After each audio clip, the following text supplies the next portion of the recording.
Yeah, thank you. Yeah. I'm just going to log in to see. Good evening, ladies and gentlemen. We're a little late. We had some technical problems. We wanted to make sure this was recorded and on YouTube, so other people that cannot attend this evening can see everything that happens tonight. So the first thing I want to tell you, this meeting is being recorded. I'm Mayor Dave Martin on behalf of the Pleasant Township trustee, Leslie Hall. We welcome you to the first of what will be 4 meetings on the subject of us joining forces in forming a fire territory.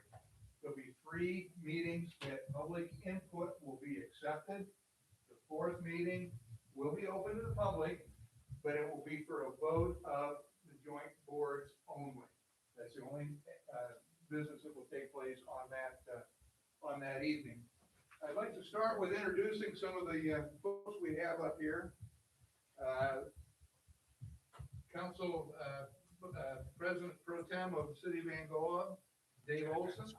Council Member at Large, Gary McDermott. Council Member Chuck Dow.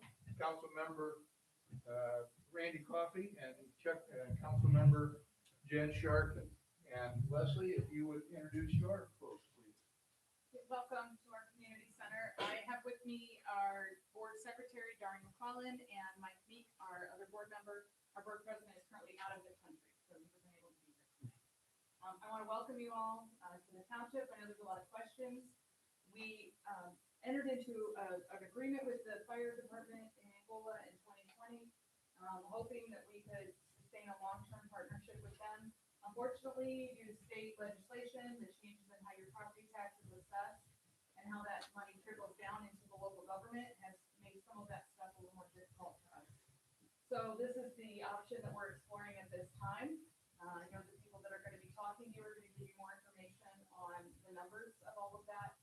And again, just know that our door here at the township is open every day but Tuesday. So come on out and talk to us, any questions you have. Thank you.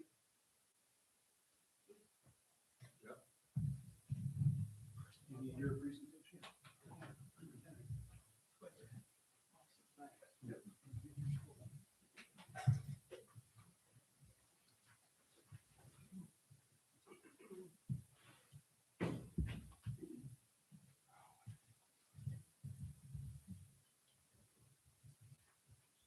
Mark, did you leave? I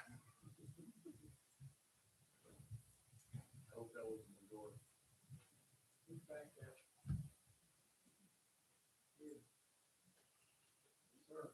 Mark, I might be able to get it here. It's just easier. Is this one yours? Yes, sir.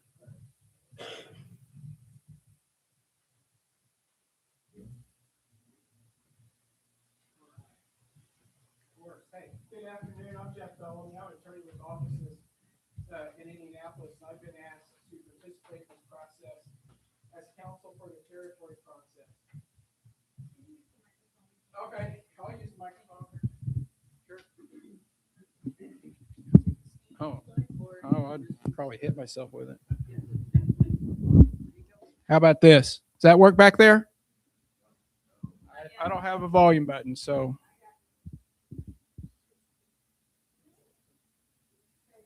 Hello, hello. He wants it louder. That's it. We found the max. All right, we'll go one more time. I'm Jeff Bellamy. I'm an attorney with offices in Indianapolis.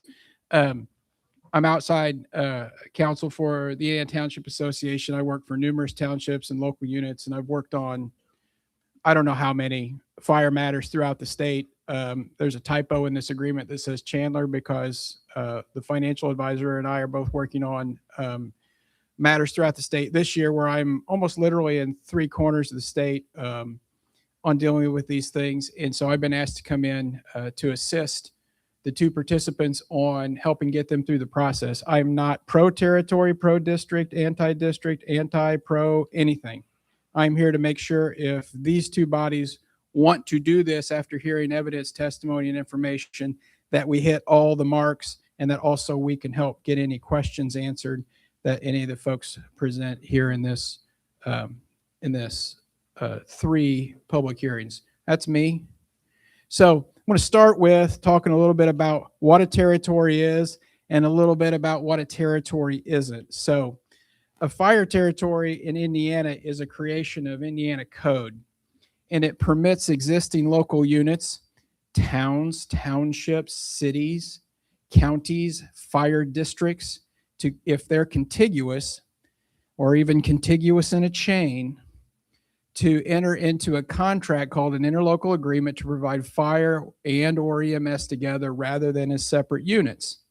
This isn't a fire district. That's a different thing. And when I started doing this 10, 12 years ago, the two words district and territory would kind of tumble out of my mouth as if they were the same thing. And now when I hear that happen, it's kind of nails on a chalkboard. They're very different. A district gets created by the county commissioners either on their own, or if landowners come in with a bunch of petitions of a certain number and say, hey, commissioners put us in a district, and we're not doing that. But if a district's formed, it's its own special unit of government. It's got its own tax authority, and it has its own fire trustees. Those are appointed fire trustees. They aren't elected. You will never go to a ballot box and vote for your fire trustees who participate in a fire district. We're not doing that here. Once formed, a district has very limited ways to dissolve, and it's almost exclusively controlled by a county. Any member of a territory may enter or exit the territory from year to year, or a territory can be amended to add new participants depending on growth and service area runs. So what this process is to present the residents of Angola and Pleasant Township about the need and the impact of modernizing your fire service and closing the gap on services, and basically how to deliver better and more effective fire and EMS for your community. So here, what's our process? We're established by code. As the mayor said, we're going to have 3 public hearings. And I mentioned Chandler. That's down all the way on the Ohio River. That's the wrong direction. But we're going to have a financial presentation by Baker Tilly. Susan Cowan is here from there. And she's our financial advisor on this. And we're here from Fire Chief Bill Harder. The chief's report is going to address equipment, stations, manpower, current and anticipated demands, and the planned improvements that they expect in services if approved. The financial report covers a 3-year financial forecast, phasing in tax impacts to more closely flow with anticipated growth. So any tax impacts are going to come in over that 3-year period.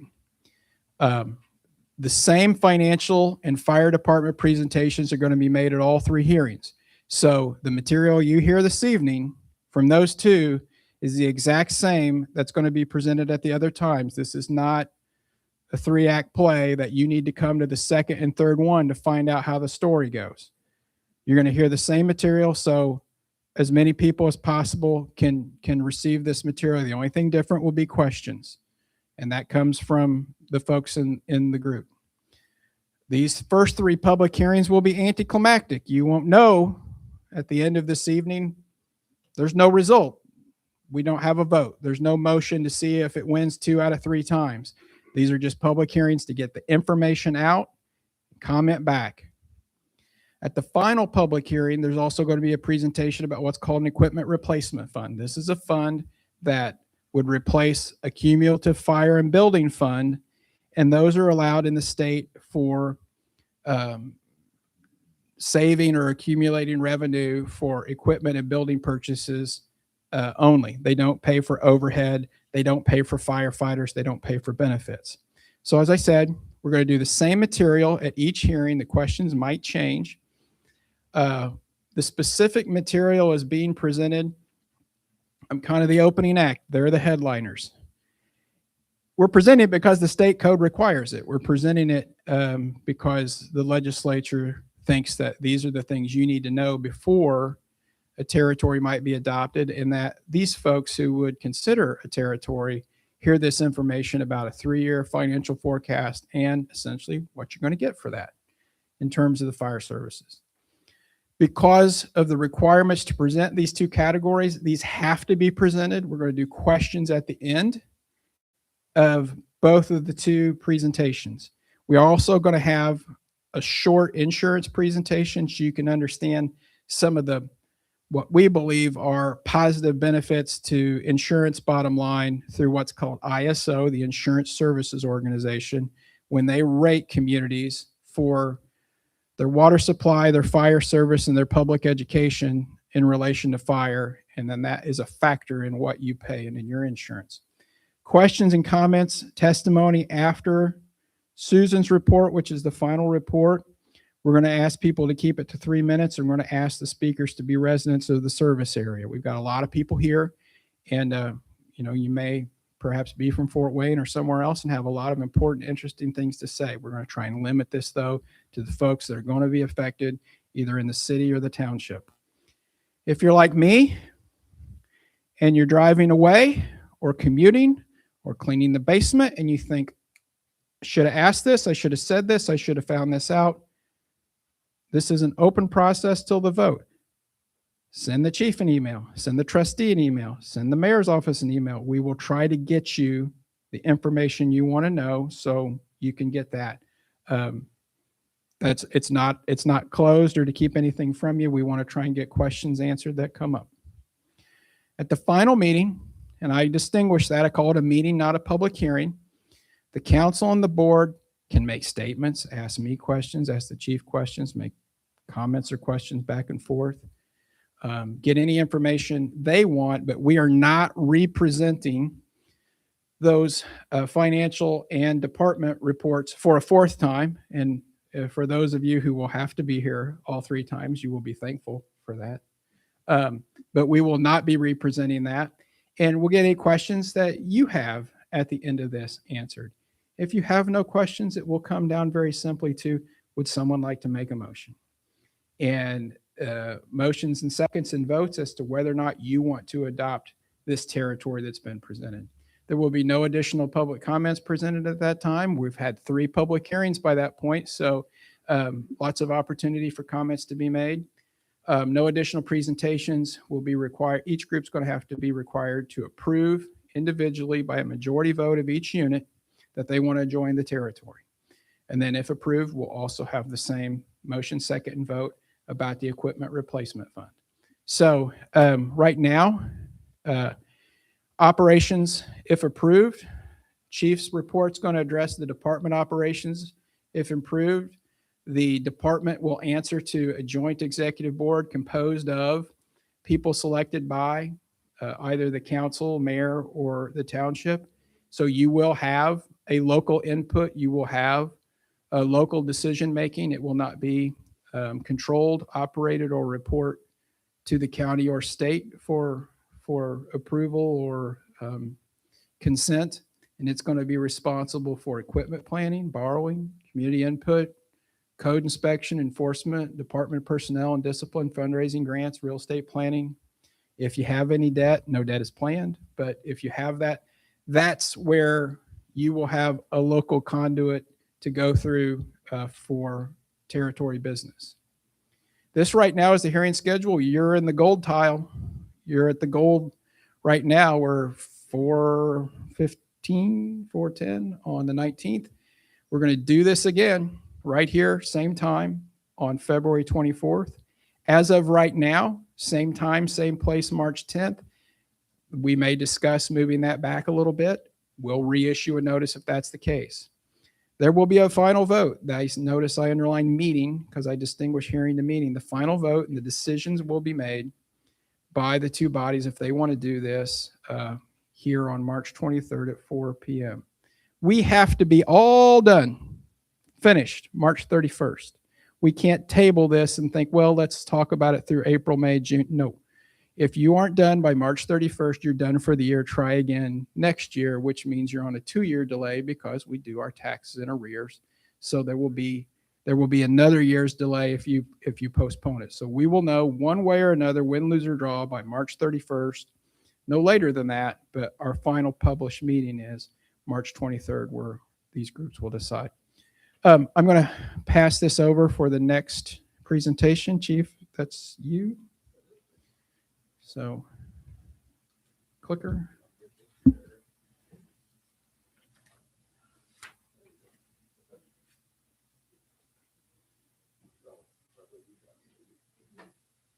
Talker. All right, while Eric's getting things switched over, I want to welcome you today. Thank you for taking the time out of your day to come out. My name's Bill Harder, and I have the pleasure of serving as your fire chief. Once Eric gets things loaded up here.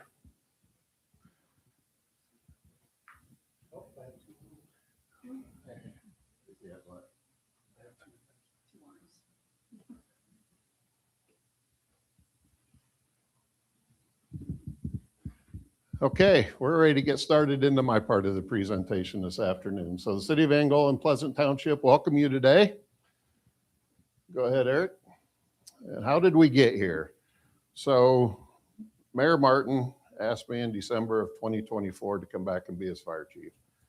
And during that time, we sat down and we started talking about future funding based on the Senate enrolled acts that are taking place at our state legislature. Leslie and I started talking in December of 2024, and she started informing me of the funding shortages she was going to encounter as a township trustee in support of our fire protection agreements based on Senate enrolled act and legislation going on at the state. So our talks continued, and in January, February-ish, Leslie and I really got into the weeds about the effect that it was going to have from the township to the city of Angola. So we fast forward to about August, September-ish, we decided, okay, we need to do something. So I asked for a committee to be formed, and the committee was formed. I had 2 representatives from the city, and I had 2 representatives to the township and myself. And we sat down and we just started talking about what direction do we want to go? What's our objectives? What does everybody want out of this? Because it wasn't all about Bill Harder, right? What do we need for our public in our response areas? So out of that, we come up with a plan, had unanimous board passage of both boards on the plan I'll be presenting. The objective set, of course, public safety was first and foremost in a lot of our conversations.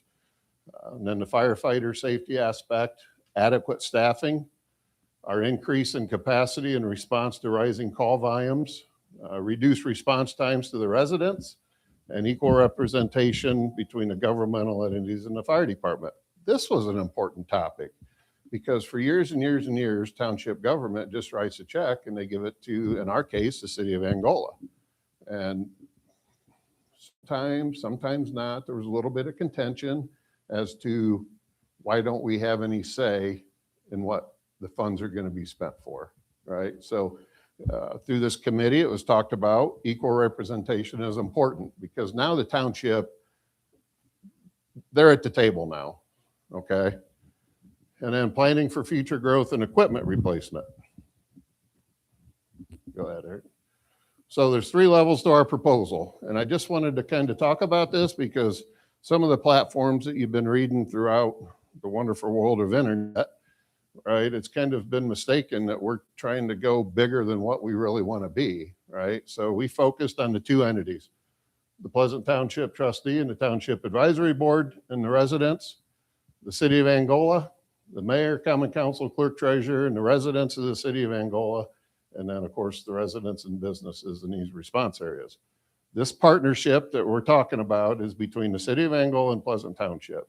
The tax liability is assessed only to the residents and businesses of the 36 square miles that make up Pleasant Township. So I just wanted to kind of get that out early so people understand that we got 36 square miles that we're talking about today. All right, I want to talk a little bit about the history of this building. So in 2018, trustee Craig Rice purchased this building from John Bright for the intended purpose of a fire department. And then trustee McClellan took over and he started the remodel when he took office and has it at about 75% ready to accommodate and become a fire station. Our purpose is for the committee and these conversations and the partnership is we want to continue with the vision that Mr. Rice and Mr. McClellan brought to the table and now under trustee Hall and bring this to fruition to enhance our service delivery to the unincorporated area of Pleasant Township. Right, that was one of our objectives. So, all right. So before I get into the meat of my presentation, I kind of want to go personal here with you a minute. So I can kind of relate to the importance of response times the importance of 911 and the importance of emergency services working together. So everybody has, go back. Everybody has a why in life. I'm sure they do, right? Everybody has a why. Why do we do what we do? Why do we want to exist? What do we want to carry forward? The emotional why behind what you do. So go ahead, Eric. So right here is my family. This is my why. This is my wife, my 3 grandchildren, right? The red one's the mean one, by the way, the redheaded one. She's the mean one. So that little guy standing next to my wife, that's my grandson. He's now 7 years old. When he was 2, my son and his wife at the time, and Rylan, lived down in Hamilton off Bellefontaine Road. He had a pretty severe medical emergency.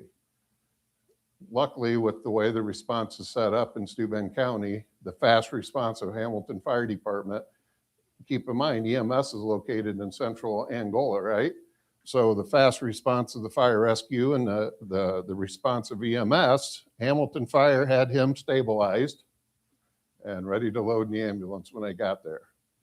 So very important, right? Very passionate about this and just love to talk about it. Go ahead, Eric. So from about 1998 to 2007, I lived in this home. 2002, wood burning fireplace caught my house on fire. Because of the response of the fire department, we lost some clothes and we lost some toys for my son. So there again, right, we're going to talk about response times quite a bit. And I just want to share with you my personal experiences of the importance of it. Go ahead. All right, my mother-in-law. So January of 2025, I'm probably back in office maybe a month. Something just wasn't right. We went to check on my mother-in-law and we found her in cardiac arrest in her bathroom. Okay. So between my wife and I, we was able to make the 911 call and I had to go to work, right? It's time for me to put my fire guy hat on and go to work. Okay. Well, by the time the fire guys come through that door, one of them's in the back of the room now, back there. He said, "Chief, we're here, step back." And that allowed me to become a husband to my wife again and support her while she's laying there watching this. But the important thing I want to comment on is we had fire rescue and I had 2 EMS units in my driveway. So had I lived further than what I do, and I presently live in Pleasant Township, east of the Armory on 20 North, okay, that 5 to 6 minute response time, right? And we're going to talk about that 5 to 6 minute response time and to bring it into the township out here. So I just wanted to share those before I really get in, because the importance of response, the importance of training, and just knowing that there's somebody right down the road means a lot when we talk about this. Go ahead, Eric. So here's our current demographics. Full-time staff, I have 17 personnel, but I'm going to make a notation of this. Right now I have 15 personnel. I still have 2 full-time openings that I'm trying to fill. Through our processes last year, we had 2 selected candidates. Things didn't work out, so we had to reopen it, and we're getting ready to move forward in that here the first week of March to try to get 2 more onboarded to bring us up to full staff. 1 fire chief, I work Monday through Friday. 1 division chief, 3 battalion chiefs, 3 captains, and 9 firefighters is what I'm supposed to have. But like I said, right now I got 7. Part-time staff, we have 18 firefighters, primarily used for the backfill and callback depending on availability. When we have a large incident, we need additional manpower to respond, okay? Apparatus, we got 3 engines, 3 command vehicles, 1 ladder truck, 1 tanker, 1 grass rig, 1 hazardous materials trailer, and 2 boats, and 1 fire station downtown Angola. Go ahead. Here's the Steuben County territory map. So the Angola Fire Department territory is highlighted in yellow in the middle. City of Angola, and then Jamestown Township, the southern tip of it. And then we get into Pleasant Township, of course. Scott Township's highlighted light blue. That's a a dual response area. Fremont covers the northern half of Scott, and Metz and Angola share response into the rest of it. And then Jackson Township, we cover just the very east side of Jackson Township, which takes us up into Pine Canyon Lake. So, all right, incident types. I like talking about this stuff because we do more in firefighting, right? We're kind of like an all hazards response team. And I think any past, present, or future firefighter or fire chief or officer can attest to that. It's an all hazards response. So with that, when we do our incident reporting, we're categorized by fires, explosions, rescue and EMS, hazardous conditions, service calls, good intent calls, false alarms, severe weather, and then special incidents that don't fall under any of that. Now, call volumes. I want to talk a little bit about this. So I went back 3 years in our data. So if you noticed, 2025, we had 1756, 2024, 1589, 2023, 1733. Just trying to shoot from memory, our busiest year was 2021, I believe, and we had 1,800 calls, a little over 1,800 calls that year. 2004 is the year we actually went 24-hour coverage. Mike at the time was fire chief and was able to gain us some more staffing, and we went 24-hour coverage on July 4th of 2004. All right, overlapping calls. So if you look, 2025, we had 1,756 incidents. 2025, out of that 1,756, 302 of them were overlapping. What's that mean for everybody? What's that mean for us? What's that mean for my chief officers? That means that we have to try to figure out how to alter our response to cover those calls. And it will cause a delay in response, is what it does. When I say 302 incidents, when I was looking through the reports, some days there were some double dingers, some days there were some triple dingers, as we call it in the fire service. So the point is, multiple calls at the same time disrupts our response, and we have to figure out how we're going to cause that with minimal delay. Okay. 2024 overlapping calls, 214 out of 1589. 2023, 185 out of 1733.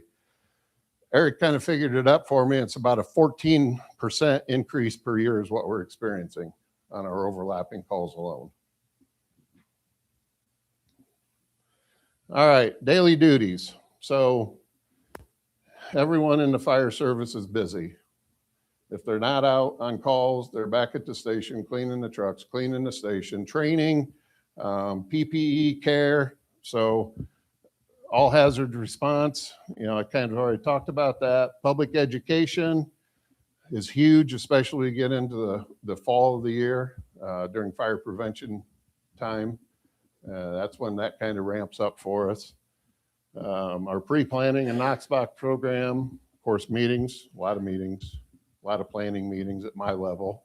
Sometimes I carry that down to my chief officers, and training and exercises, building, vehicle, and equipment maintenance. I've got a pretty good group of guys that work for us, and we try to do as much as we can in-house. So it'll save on the labor cost of having an external vendor come in. Physical fitness, smoke detector maintenance and installations. And I tell you what, there is no gratification when you go to a residence and the homeowner isn't able to get up on that ladder and change their smoke detectors. They are just ever so grateful that we're there to help them. And then fire extinguisher training, high school. And then, one of our big projects is that came in 2022, Eric? Eric Kaiser, my training chief, he's in charge of our high school pathways program, which has been huge, right? It's been very successful, and we're going to continue that. So, all right, I want to talk about response times. So about 3 weeks ago, I got in my truck, and keep in mind, this is me, normal driving at the flow of traffic, non-emergency, okay? Just to give you an idea, in our planning meetings, what we was truly looking at for response times to the unincorporated area. So the first column is Station 1. To the township building alone, it takes 8 minutes to get out here. That's just normal driving. To the northwest corner of our territory, it takes 14 minutes. To the southwest, 14 minutes. To the north, 400 north and lane 150, which is off 400 north, we're looking at about a 13-minute response time. To the northeast, 13 minutes, and then to the southeast, which is 100 east and the Hanselman Road area, about 5 minutes from Station 1. Now, if what I'm proposing comes to fruition for us by 2029, we'll be able to look at the second column and be like, nice. To Central Fire Station, of course, is 8 minutes, but look at the difference going to the northwest corner, 400 north and 500 west. It takes 5 minutes to get there from here. So we're cutting off almost 10 minutes of a response time by looking at this building as being our second fire station. Southwest actually is 9 minutes, and that's down on Phantom Bridge by Holiday Woods. I was surprised by that number, but you get on the interstate, go up to US 20, and you're just about there. You know, it took that much time off. And then the 400 north, lane 150, 8 minutes, 400 north and 100 east, 8 minutes, and southeast, which is 100 east and a Hanselman Road, 13 minutes. So, and that map is also hanging back here on the sidewall. If you want to look at it after I'm done talking, we're going to leave it up. So, all right, the importance of response times. I've kind of already talked about it on a structure fire, but this particular picture is a house that was over here off Sycamore Beach Road. Just what, I don't even, down around the curve. Yeah, a couple of years ago. And when I last looked, the response time to this from the Central Fire Station with our equipment was right around 14 minutes. Now, we will never know what the impact of a second fire station here would have had on that fire, but there's a possibility it wouldn't look like that, right? There's always that possibility, okay? Of course, the medical and associated events, I've kind of talked about those at a personal level, but I just want everybody to be thinking, this is what this is about, right? This is about a service and delivery to the public. Go ahead, Eric. All right, staffing recommendations. I don't know who's familiar with NFPA and who's not familiar with NFPA, but it's called the National Fire Protection Agency or Association. They're the ones who kind of try to govern what we are supposed to do in emergency services. And for the fire guys in the room, you completely understand NFPA. And a lot of times you'll never be able to meet NFPA because it'd be very, very, very expensive, right? But they also issue or send out guidelines, right? And so NFPA 1710 says for a single family dwelling, recommended at 17 firefighters within 8 minutes, okay? Our proposal that we're bringing before everybody in the next 3 meetings gets us halfway to that. But because of our mutual aid and our zone response plans that we have in place, there's members of other departments in here. I know that they're going to be here, you know, travel time from their respective stations. So we'll be able to meet that 17 firefighters. But then as you go down through, the bigger the building gets, the more firefighters they say we got to have. Up to high hazard occupancies, which everybody knows Angola has high hazard occupancies, right? They're not making them any smaller. You go down to Trine University and they're building monstrous dormitories now. And so you can see the manpower needs on that. This picture is from a fire out in 600 East, 100 North. So response time from the Central Fire Station, I think on this one, it was right around 9 minutes, 10 minutes, and this is what we had when we pulled up. So, all right, current funding sources. We got City of Angola, Pleasant Township, Scott Township through a fire protection agreement, Jackson Township through a fire protection agreement, and then the town of Fremont, who is how we contract through Jamestown Township. So, and then Our 2026 annual budget's $2,739,700. 2027 estimated $4,200,032, and we'll get into why these numbers are the way they are. And then 2028, $4,388,683. 2029, $4,691,326. And 2029 is when Station 2 would be operational. All right, equipment cost. Cost about 73 to 75, upwards of maybe $8,000 okay, to outfit. So you times that by 11 people in that picture, it's about what? Between $80 and $90,000 just in PPE. That doesn't include the radios, the air packs. And then down at the bottom, I kind of wanted to put that out there, just the price of a fire truck alone. An engine, about $1 million. A new ladder truck, today's pricing, because I priced one out, $2.2 million, today's cost.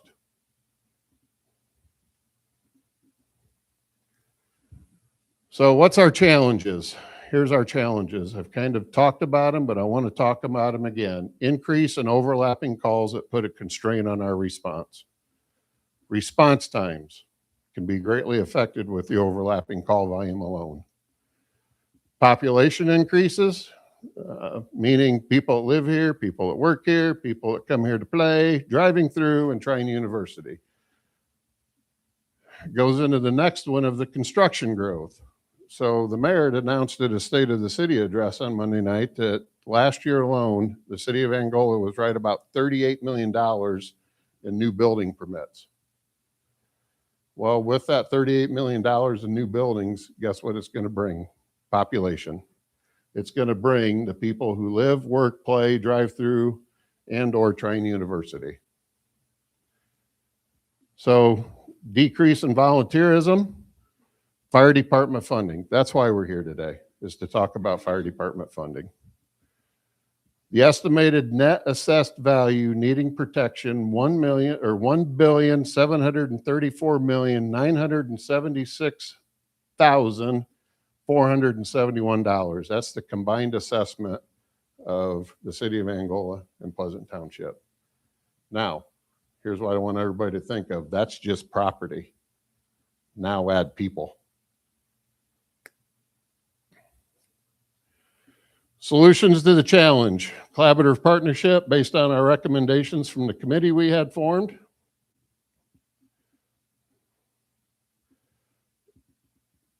So here's our proposal. Here's our growth plan.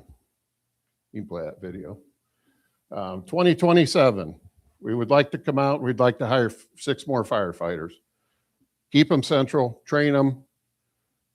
And then 27, 28, look at the addition of a division chief of inspections and health and safety. His here at this building, there's a spare office right outside up the stairs.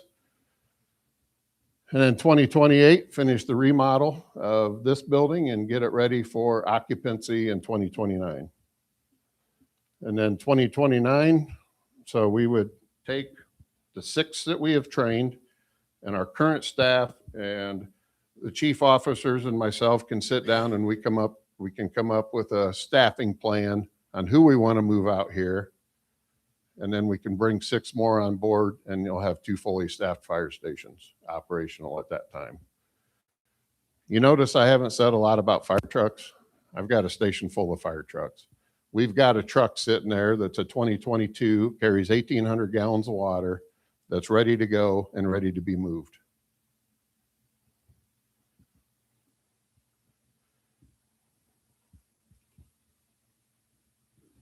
All right, management overview. So the city of Angola and Pleasant Township become one taxing unit of government for fire protection and other fire service functions. The fire department is managed by a fire territory board comprised of, here we go, the equal representation again, right? And from the city of Angola and Pleasant Township, the fire chief reports to the territory board regarding budget and overall operations. And the city of Angola will be the providing unit and still perform such duties as the clerk treasurer duties, payroll, claims, accounts payable, which is what I mean by claims, and human resource support.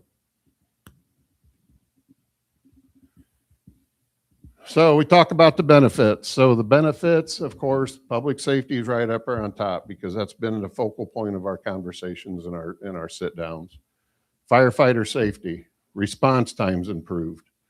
Firefighter staffing, at the start of 2029, we're looking at 9 on duty a day, plus a chief and 2 division chiefs that are able to respond if needed. Ability to respond with more manpower on incidents that require additional resources and people. Ability to respond on multiple calls at the same time. And there we go again, equal representation on the fire board of the township and city. Now, this picture here, it doesn't look like much, does it? It was just right down the road here earlier this year at the Four Corners. Dog through the ice. The dog was okay, but I applaud my crews for their response to this. They ran signal 10, and I'm glad they did, because here's where it would have become a life safety hazard for us. The guy on shore who heard our sirens coming decided he's not going to jump in. He's just going to wait for our guys to get there and go get this dog. So my point being to that is you can try to look at calls, priority, non-priority, essential, non-essential, but in our business, we can't do that. And this is an example of that. So the equipment replacement fund. So Susan will probably get more into that in her presentation, but here's what I have in place for equipment replacement fund. 2027, I've got aging staff vehicles that will be at their 10-year replacement plan. Air pack replacement. So presently our supply or our air packs that we have at our fire station, they're end of life in 2029. So we have to look at replacing them. Now, here's what I didn't put on there is we are presently in a grant cycle for replacement of that. But if that grant falls through and we don't get it, then we have to buy them. It's not an option. We still have to buy them. So that's in the 3-year plan. Right specifications. I really have a strong interest of putting a grass rig out here and a utility vehicle. It's able to pull trailers because I'll have some water rescue equipment out here and I'll have a boat out here. Because of our lake region, that's our highest probability for a water related call. 29 to 30, the possibility exists that our current radio system, our radios that we use every day may not have to be replaced. That's an ongoing discussion with the 911 staff and the sheriff's staff right now. Right now, they're out of warranty. So what's next, right? They're good until they break, and then you just can't get them fixed is what that means. So that's an ongoing topic and talk. And then 2031, start looking at the specifications of a new ladder truck. And with the ladder truck, you're probably looking at a 3-year build. And that will put my ladder truck that we have at the Angola Fire Station at about 26 years old in 2033, 2034. And there again, $2.2 million today's cost.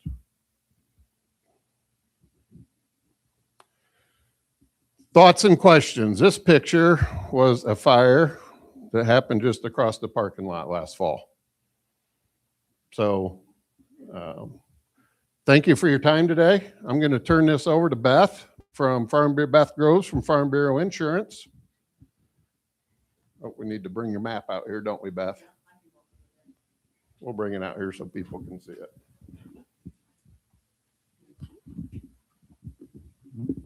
Hello, everybody.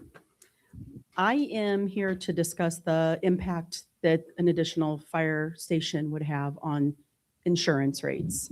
So I'm here for kind of the positives of it. So if this is the current, here we're current. So all of this is within a 5-mile radius. And there's definitely some underwriting discretion between companies on how they rate. So this is just kind of a small snapshot that'll give you an idea. So we rate within 5 miles of a fire department. And Jeff had talked about that ISO that is kind of the backbone. It's the basically Indiana standard contract anyways. So anything within this 5 mile radius is serviced here and it's given preferred rating. So you can see anything out here is not. Whoops.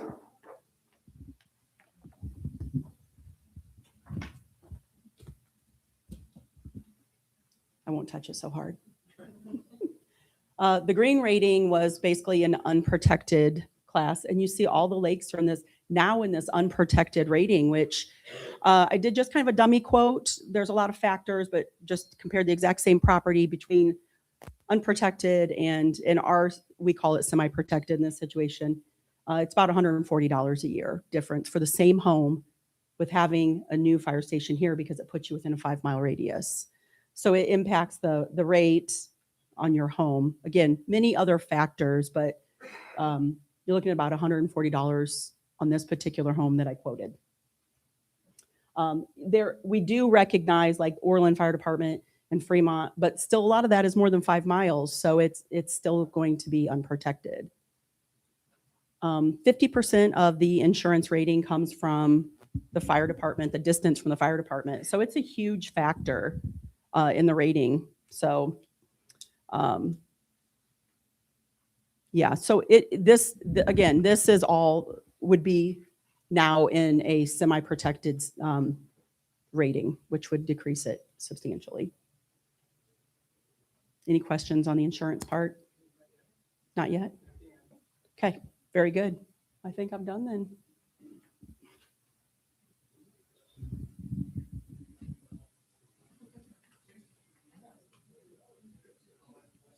Okay.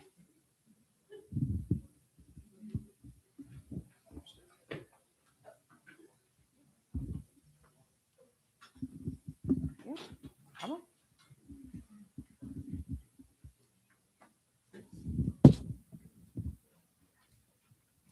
Good evening, everyone.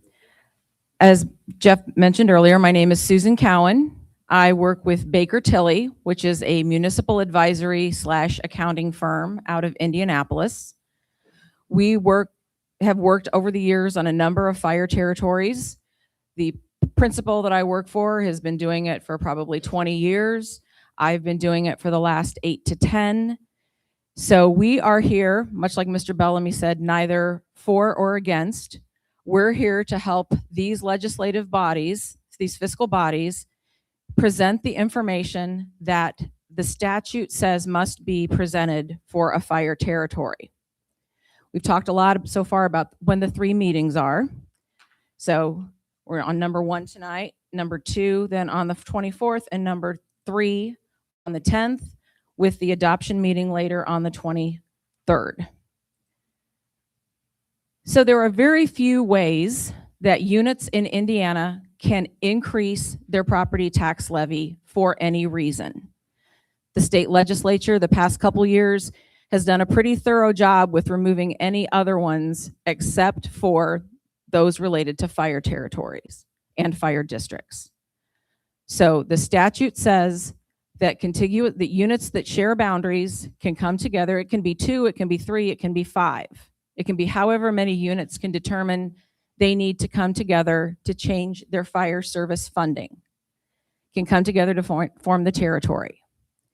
At its very heart, a territory is a new method of funding. It doesn't change how the fire department operates. It doesn't change, they don't become a standalone separate unit. The department will still be a subunit of the city of Angola. It can still enter into contracts with other townships to provide fire service, but without you having to join the territory. That doesn't mean your contract will look exactly like it does now. It may not. That's an unknown currently. That's a negotiation point. That's a talking point. And it's very basic funding. It's providing more funding for the fire services. Levies for units in Indiana were initially set back in the 70s.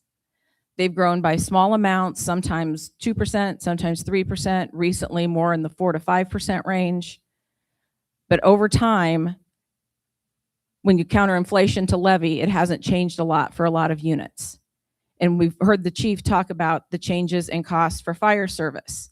That's one of the main reasons that units choose to look at a fire territory. They no longer can provide the service that they need to provide with their current levies, with their existing levies. So they want to increase those levies. It spreads the amount for fire based upon the budget that the chief has submitted out across the units.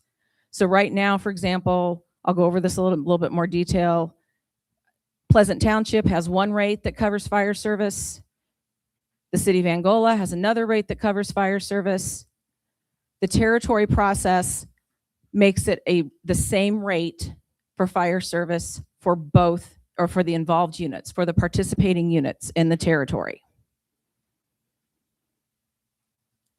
After these meetings are complete, the information, all the legal documents that are approved and signed, this presentation, the chief's presentation, gets bundled up and sent to the Department of Local Government Finance. You may hear me call that the DLGF. That is the state agency responsible for all things property tax related.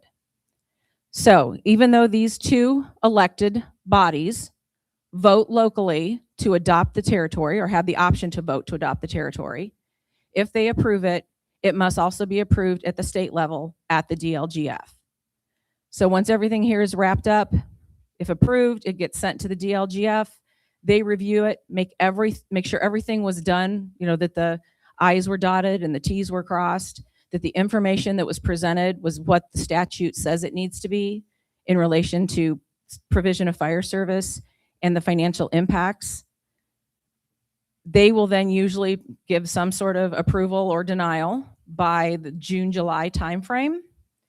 Because if the territory is formed, it will technically start functioning in July this year, and will need to create a budget and submit a budget to the state and go through the same budget process that every other unit in the state, whether it's city, town, township, school, library, goes through to get their property tax ultimately approved for next year.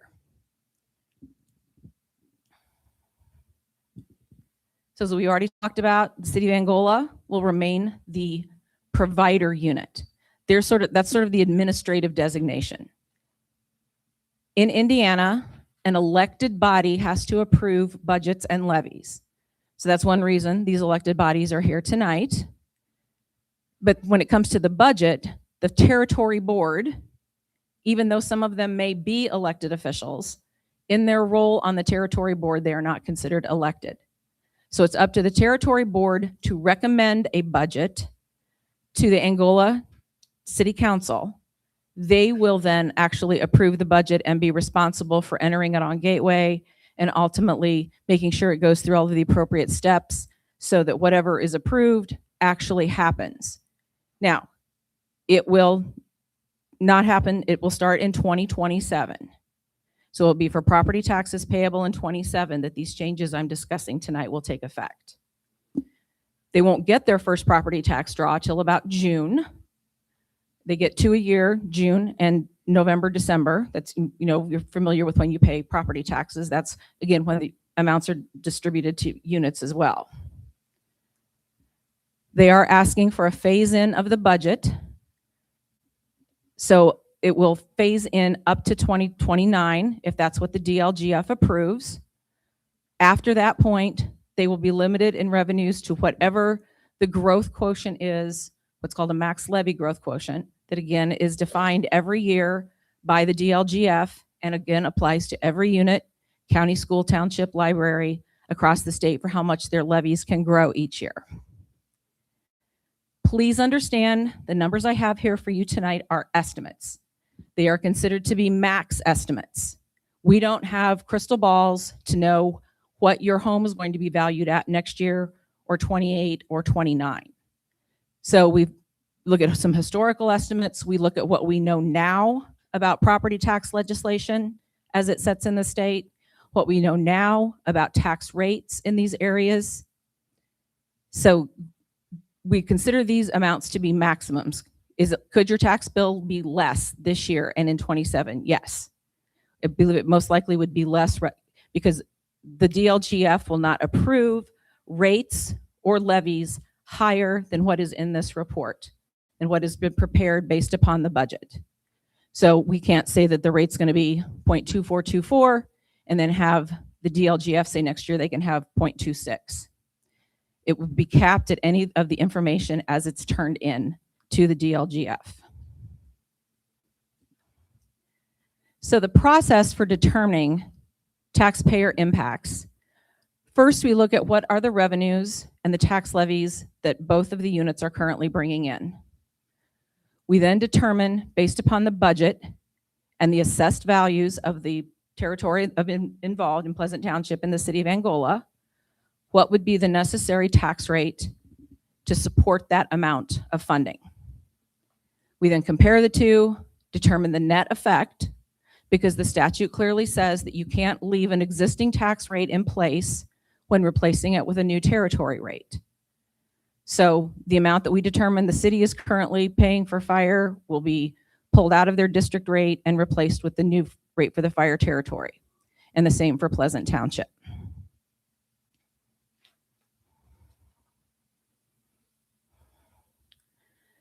So these are the amounts currently, as far as operating revenues, that the city and the township are bringing in.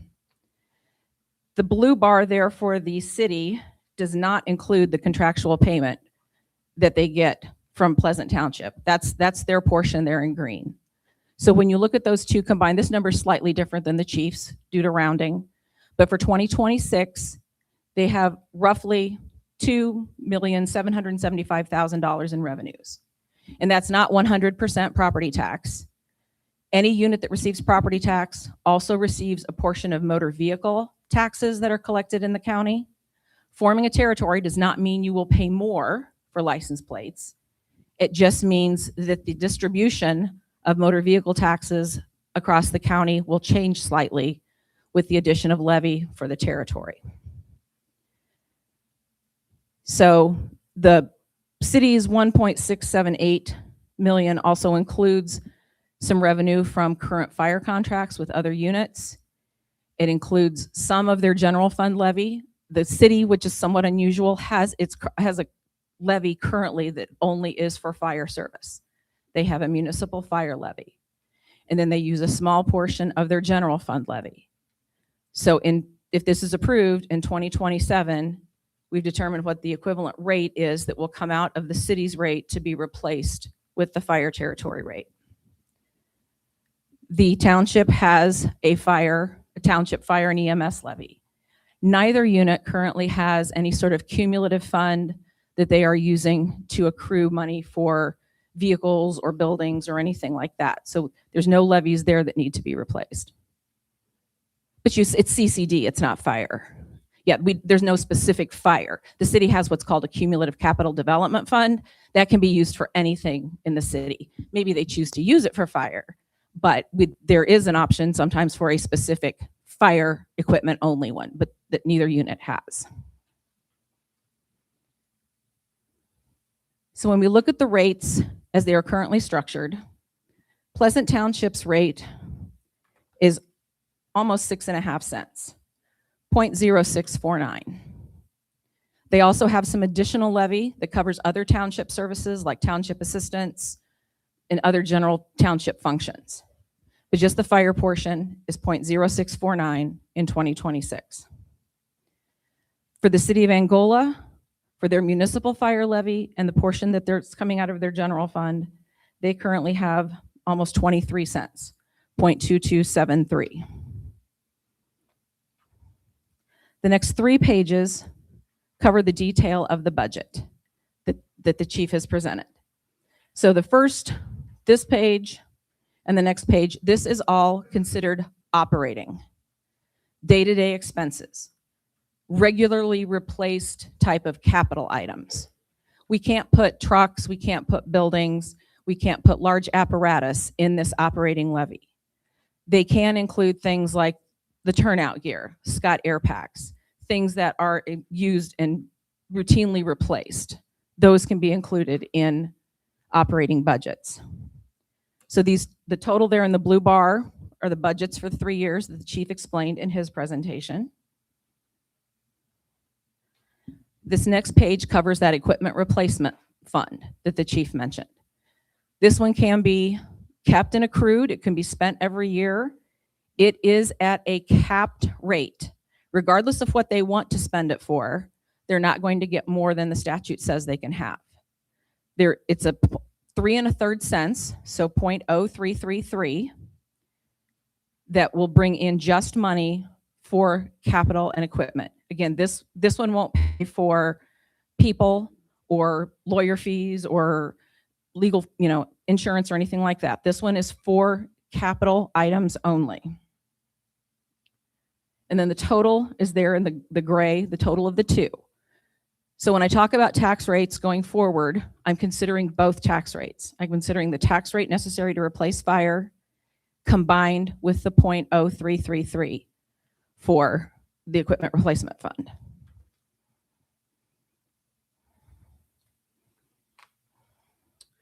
So the next page is the determination of the property tax rate. So we look at what the budget was, what is necessary to fund the budget. We consider, again, those amounts of motor vehicle taxes, so those are taken out. We've considered municipal fire protection contracts, that amount could change. Fire territories do not specifically receive local income tax. Part of what I'll talk about later has to do with how the territory might change local income tax in the county just by its existence, but it does not technically receive local income tax currently. So the first year, the rate to support the budget for the territory and the equipment replacement fund is 0.2447. The next year it's 0.2421, and the following year is 0.2445. Again, those are based upon estimated assessed values. If you have growth in assessed value by new buildings being built, new homes being built, and additions, it will push the rate down, because as net assessed value increases, tax rates generally decrease. So again, we would consider these to be the maximum tax rates necessary for the next 3 years to support the territory.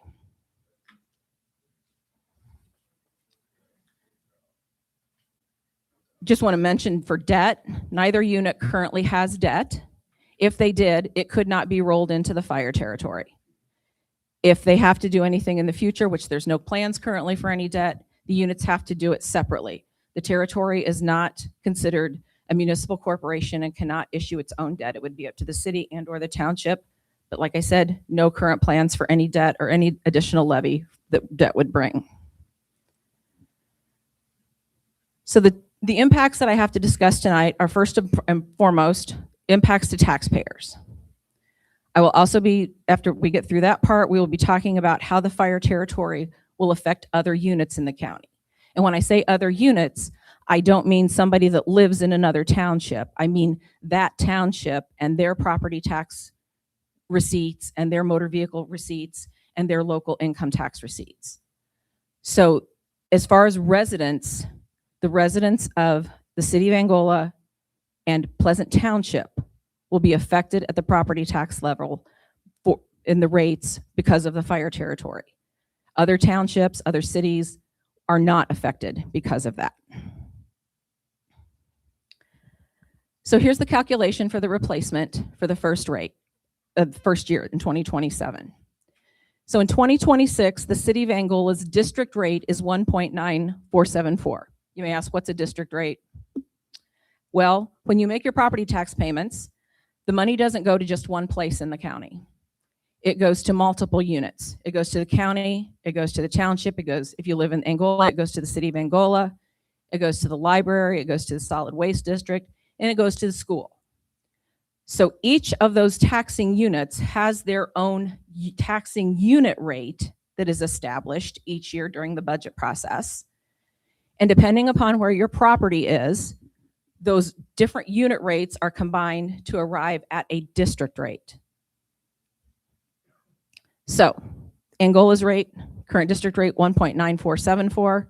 When we pull out their current 0.2273 and replace it with the 0.2447, That's a net increase of almost 2 cents, 0.0174. That would make their anticipated rate in 2027 1.9648. That's roughly almost a 1% increase in the tax bill for in properties in the city of Angola. Because you're increasing the rate about 1%, your tax bill would be about 1%.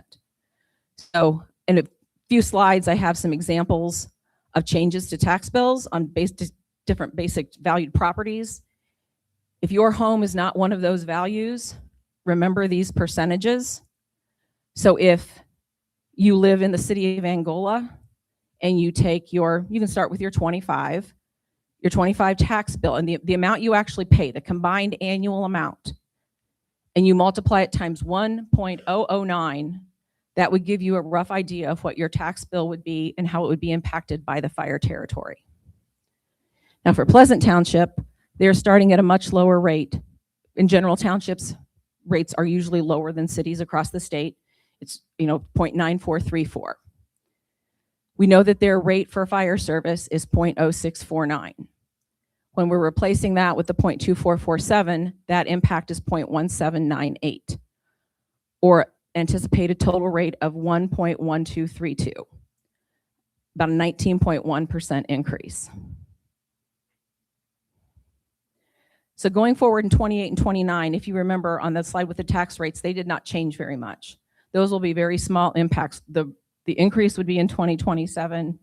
There would be a small decrease in 28 and then sort of a recoup back in 29. Again, that's done based upon estimated net assessed values.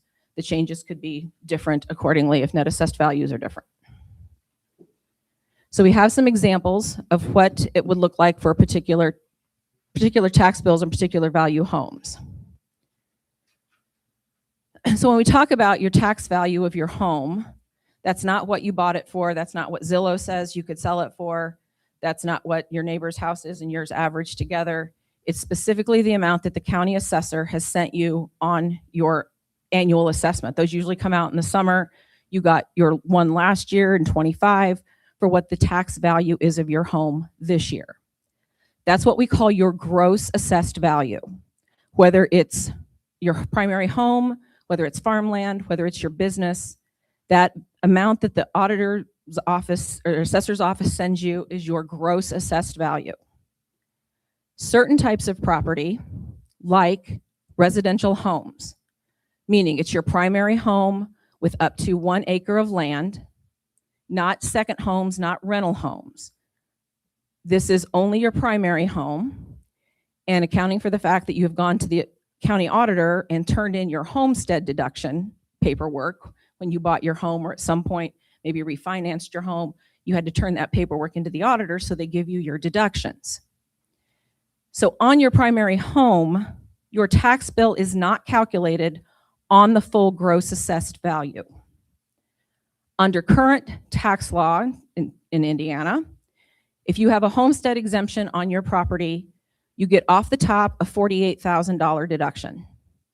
So let's say your home, the assessed value, gross assessed value that came from the auditor is $100,000. First, we take off that $48,000. Then we take off a percentage of the remaining amount. That's varied the past few years. Last year it was 0.375. This year it's 40%. But in general, on a $100,000 home right now, your tax bill is on roughly $39,000 of that amount. So it's not on the full 100, it's on the amount after the deductions. So this is an example of a $150,000 home that we have here. The top row of the example is for the city of Angola. Again, we're showing that 0.9% increase. On a $150,000 home, the annual increase to the tax bill would be about $11. If you divide that by 12 months in a year, about $1 a month, maybe a little more, a little less. The average assessed value, that's not the middle of the road, it's the average of everything together. So it's high end, it's low end, everything in together. That average amount is about $291,900. Those homes would expect to see about a $25 increase a year, or about $2 a month. Now, in the city of Angola, if your home is over about $331,000, you're at your tax cap. So the imposition of the fire territory will not change your tax bill. You're already at the caps. So if the home is in Angola and it's worth $350,000, you wouldn't have a change. There would just be a change in the allocation of property taxes to the different taxing units within the county. Now, for a home in Pleasant Township, currently none of the properties in Pleasant Township are at their tax caps, either with their current rate or likely with the rate going forward.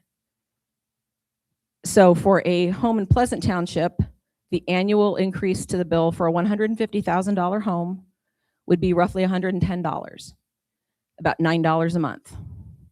If they're at that median, that average value of $291,900, that increase would be about $263 or roughly $22 a month. Then if you're at the higher end of the $350,000 homes, about $27 a month or $326 a year. So here's sort of a graphical example of this explanation. This one is for the city of Angola, and we've picked that $291,000 home. Remember how I talked about the district rates? Each piece of the district rate pie here is a different color.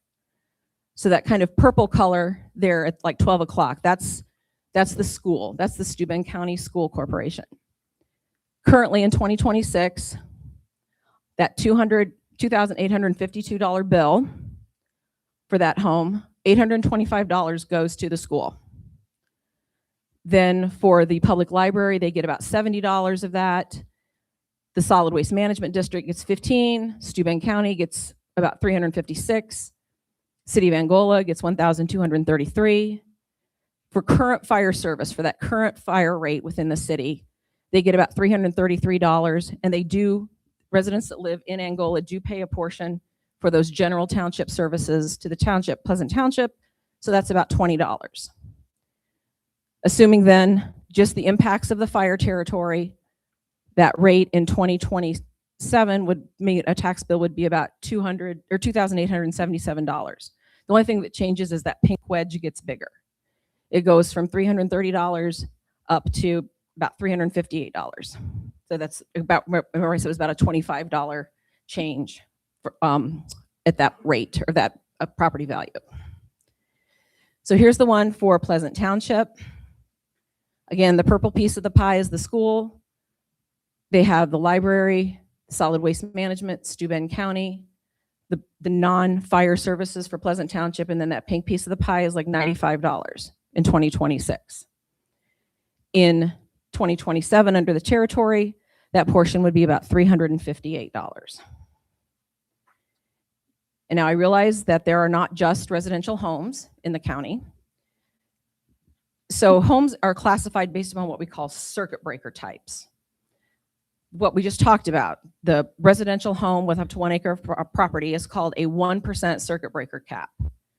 We have legislation written in Indiana's Constitution, was put in place in 2012, that says based upon the value and type of your home, you cannot pay more than a given percent in property tax. So if we go back to that example of a $100,000 gross assessed value home, the maximum property tax bill on that property can be $1,000. So if, depending upon the property tax calculation, it were to come out higher than that, means the homeowner doesn't pay it, units don't collect it. That's what we call property tax cap loss.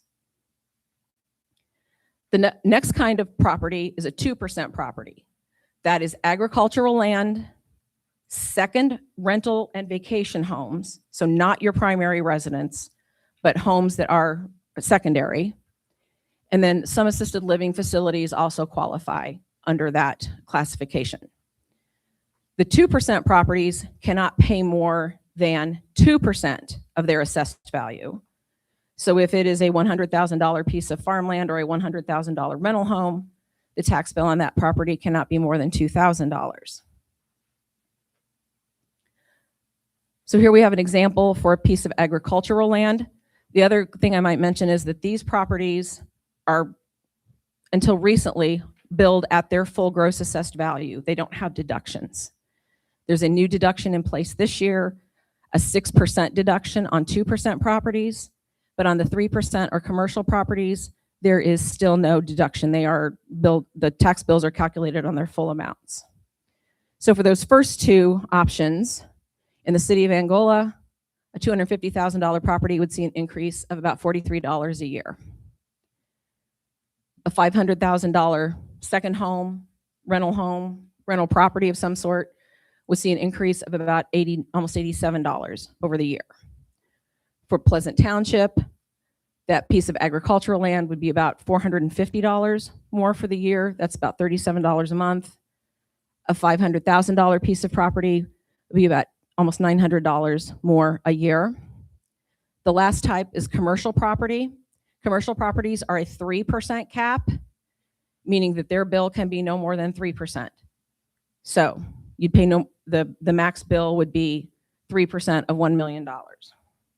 So in this case, the bill would be about $173 more than 2026 under fire territory for a commercial property for the city of Angola. And within the township, it would be almost $1,800, close to $1,800 a year more than under current tax rates.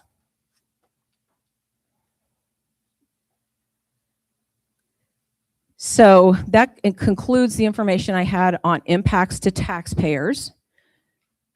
Obviously, you'll have some time here shortly for questions or comments. But now we're going to talk about overlapping units. So because you share district rates, we say units overlap. So in most cases in counties, everything ends up overlapping anymore because of the way revenues are distributed.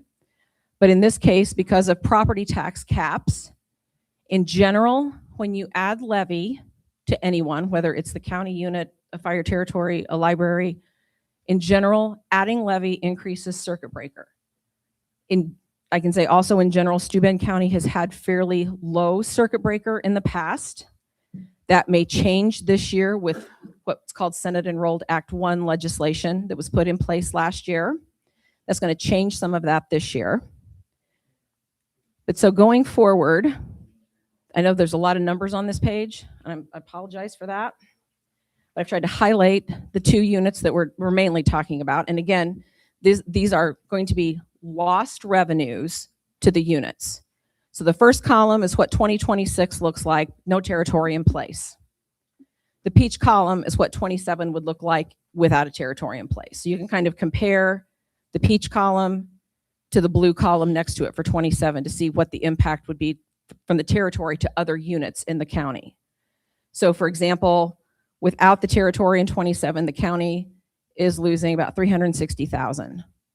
With the territory, they're losing a little bit more than that, but it goes up in 28 for everybody because of some things that are completely outside of the fire territory.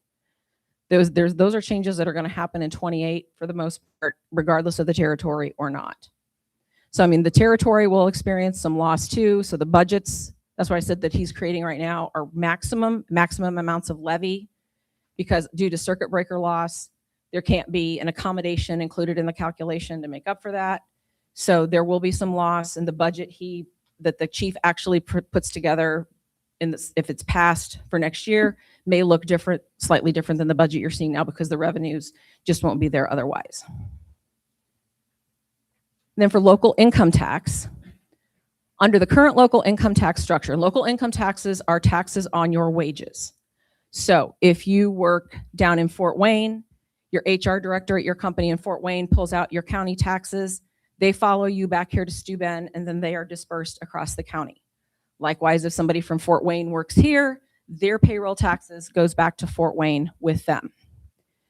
So Steuben County has multiple classes or types of local income tax currently in place.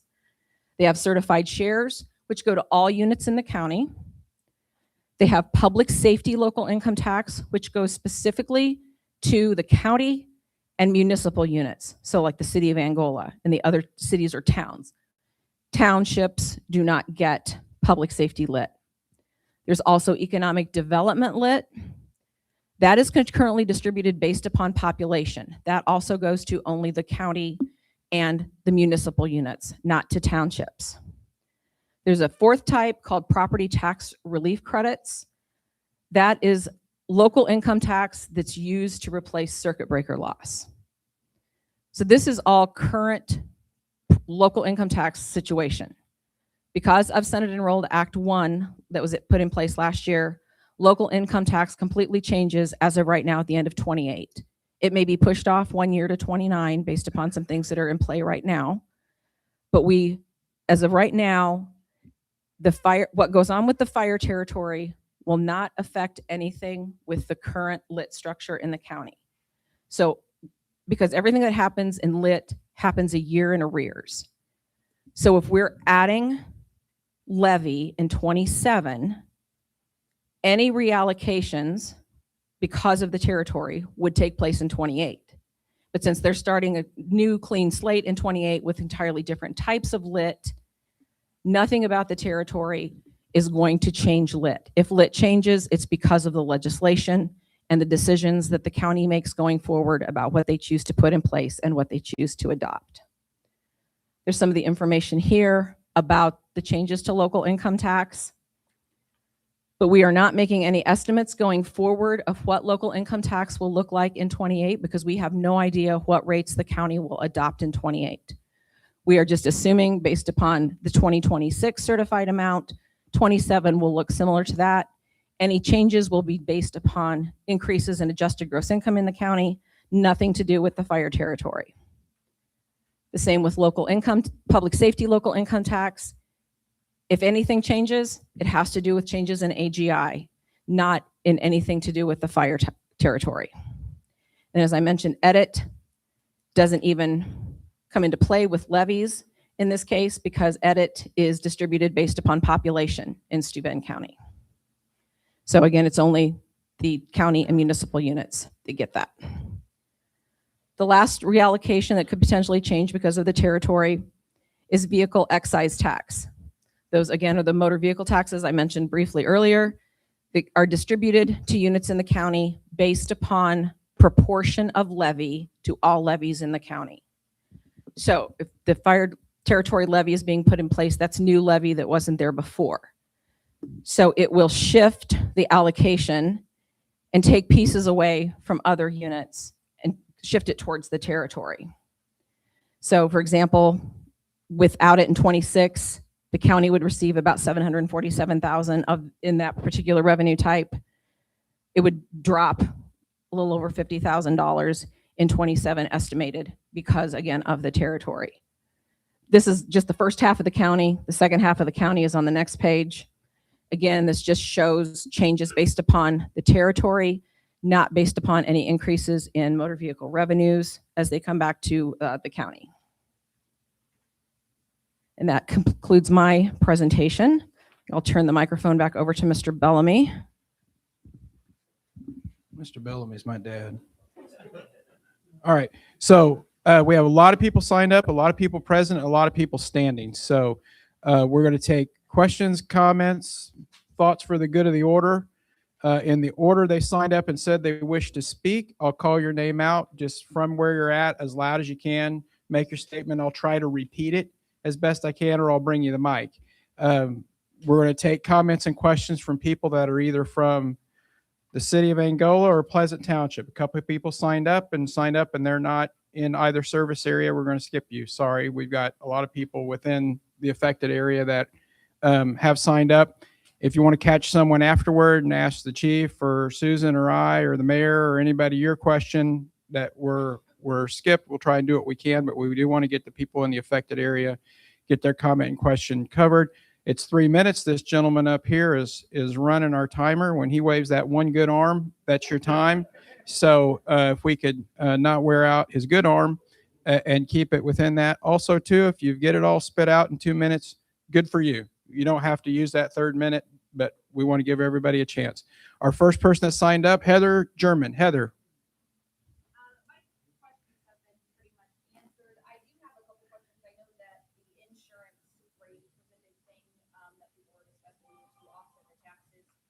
My question is on that,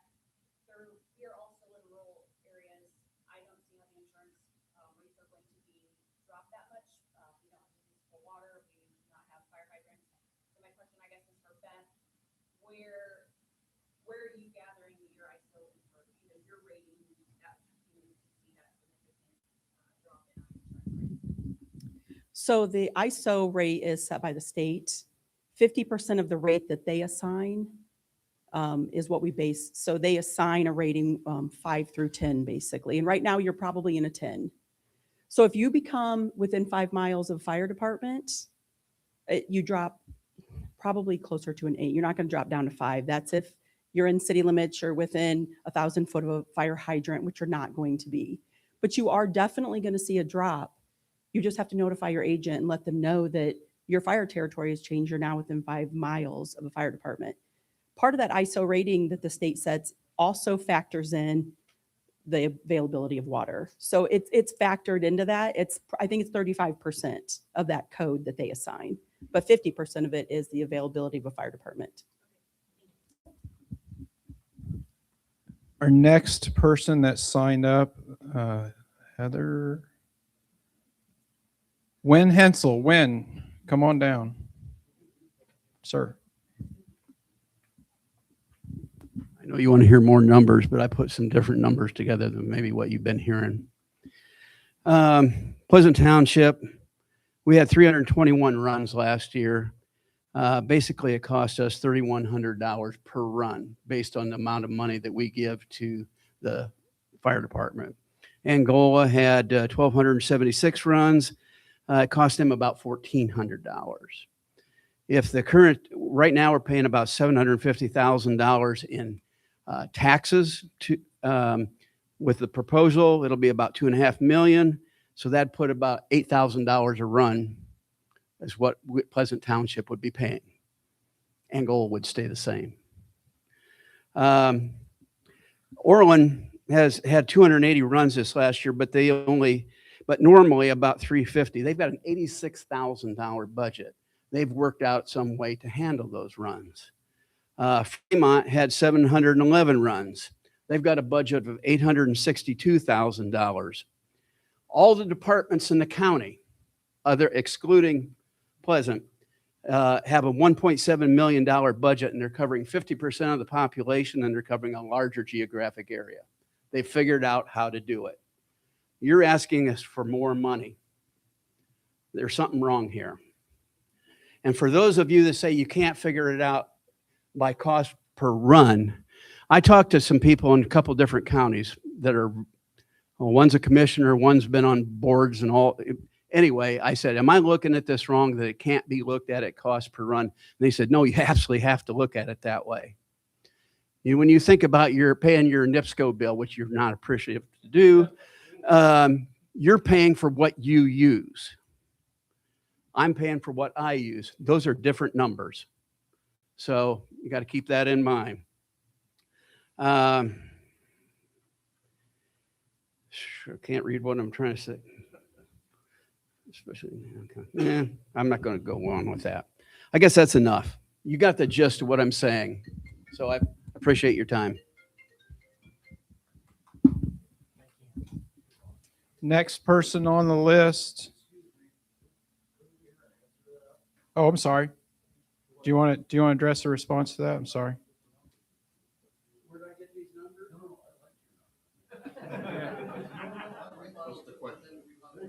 I didn't. Yeah, I mean, if you want to address the cost per run stuff, I took it more as a statement, but I mean, it's not for me to say.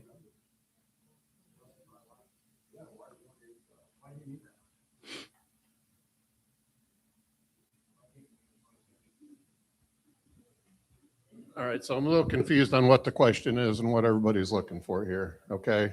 Lynn, can you kind of expand on that for me? Probably the bottom line what you built is this one, that the rest of the county is using $1.7 million to cover all these other little departments and so forth. I know Angola is set up different. You know, it's more full-time, but I mean, Fremont's got full-time. They handle larger footprint and 50% of the population for 1.7.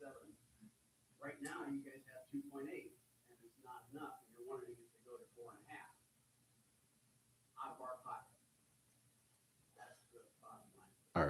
I don't know if this is a good answer or a bad answer, but I don't look at runs, cost per run in our business, okay?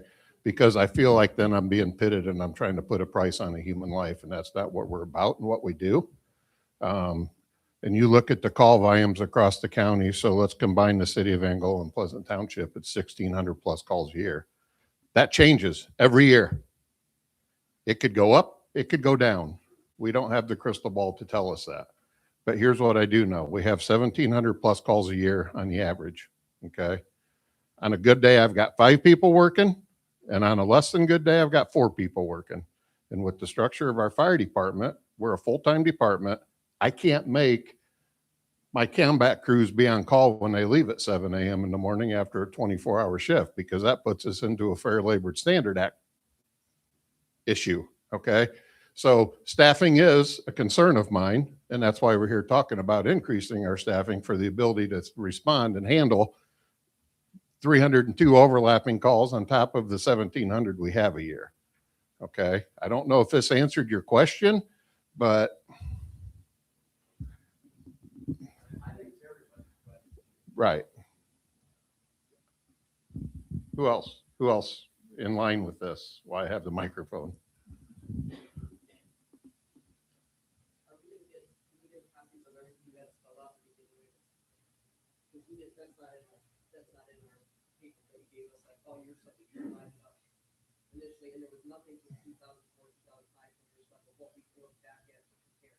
How far back you want me to go, ma'am? Okay. If you want to have anybody ask you, you can email them if they email it in.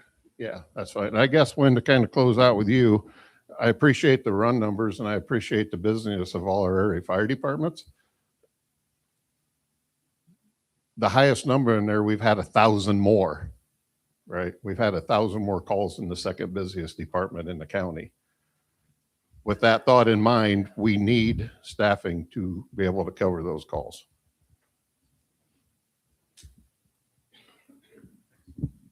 Okay, so the next person that signed up was Bridget Guthrie. Bridget? Okay. So I guess I got a couple questions. I've got a couple questions. The first question is the proposal now, how long is that locked in for? Is it locked in? Is that going to change in a year or two when they reassess whether they need other additional things? And then second question to that is, you said you're putting this board together, this board that will not be elected, will not be challenged, not anything. And I'm pretty, pardon? Not accountable like the waste district. Yeah, exactly. So then that's my point. Is this exactly like the waste district where they can give themselves raises, get themselves new equipment and raise our tax or raise our costs every time they feel like it? I'm sorry if I confused you, but your board is going to be composed of elements of both of those bodies, including the mayor. So if you're in the city, then you have a direct portal to that gentleman. If you're in the township, you have a direct portal to the trustee. So I'm not sure where you picked up that. Yes. Okay, so then one more question to add to that. I mean, I don't know. I don't understand. I mean, One more question. yes. Let's say, I think that there's 8,400 some taxpayer properties. Sure. in Our township, this Pleasant Township, I don't know if that's correct or not, I think that's correct. So if we have 6,000 people from those properties, 6,000 people go up and they say, we do not want this increase, how is that going to be voted? I guess so that's to the other people. If that many people in our township are saying, we do not want this, that percentage, do we even have a chance in heck of coming here to ask these questions and to challenge anything or not? You can present any information you want to and remonstrance, support, questions to get this in front of these two bodies who have to make these decisions. I mean, obviously, we're not going to get that number of people in here, but if you can get credible information, present it. That's what these are for. Any information you want to get in front of these bodies that would be influential to them, whether it's this decision or anything they hear from Parks, Public Works, Township Matters, anything, get it to them. That's why we're having the public hearings. Pardon me? Get all the information to them you want them to have. I mean, you want letters, petitions, I mean,